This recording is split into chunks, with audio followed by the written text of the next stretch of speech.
ప్రభుత్వ కార్యక్రమాలు ప్రజలకు చేరవేసేందుకు యాక్షన్ ప్లాన్ సిద్ధం చేస్తున్నామన్నారు డిప్యూటీ సీఎం పట్టి విక్రమార్క. గ్రాడ్యుయేషన్ ఎమ్మెల్సీ ఎన్నికలపై జిల్లా ఇన్ఛార్జ్, జిల్లా అధ్యక్షులతో చర్చించి 3 సభ్యులతో ప్యానెల్ ఏర్పాటు చేస్తామన్నారు.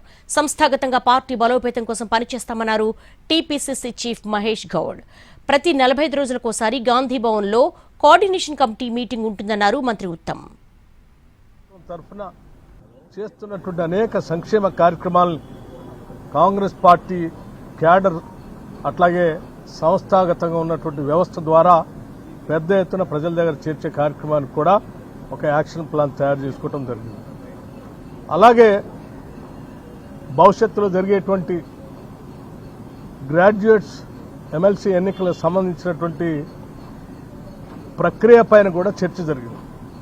అందులో ప్రధానంగా గ్రాడ్యుయేట్స్ ఓటర్స్ ఎన్రోల్మెంట్ గురించి, అట్లాగే గ్రాడ్యుయేట్స్ నుంచి ఔత్సాహికులు పోటీ చేయాలనుకున్నటువంటి కాంగ్రెస్ పార్టీ తరఫు నుంచి పోటీ చేయాలనుకున్న ఔత్సాహికుల గురించి కూడా ఏ రకమైనటువంటి విధానపరమైన నిర్ణయాలు తీసుకోవాలనే దాని మీద కూడా మార్గదర్శకత్వం చేయటం జరిగింది.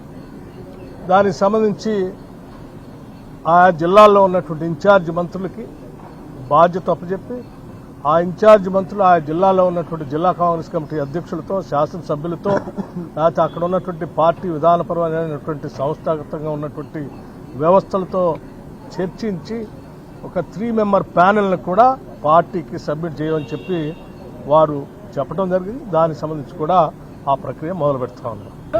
ఈ కోఆర్డినేషన్ కమిటీ కలవాలి and every 45 days Gandhi Bhavan లో మీటింగ్ ఉండాలి.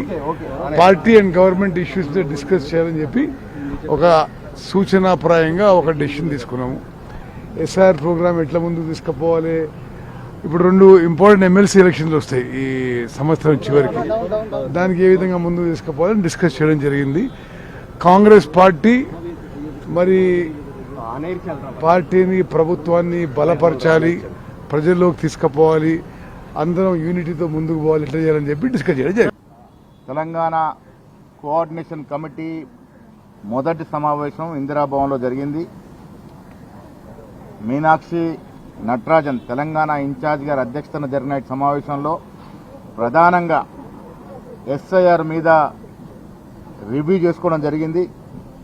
తెలంగాణలో దాదాపు 36,000 BLA-2 బూత్ లెవెల్ ఏజెంట్స్ నియమించడం జరిగింది. దాంట్లో 50 to 60% ఇదివరకు కంప్లీట్ అయింది. ఇంకొక 2-3 రోజుల్లో టోటల్ 100%కి చేరుకున్నటువంటి పరిస్థితి ఉంది. ప్రతి పౌరుడు ఓటు కాపాడాల్సిన ధ్యేయంతో ముందుగా కార్యక్రమం మీద ఇవాళ చర్చ జరిగింది. దాంతోపాటు సంస్థాగతంగా తెలంగాణలో బూత్ స్థాయి నుంచి పీసీసీ వరకు జరిగినటువంటి పార్టీ నిర్మాణము,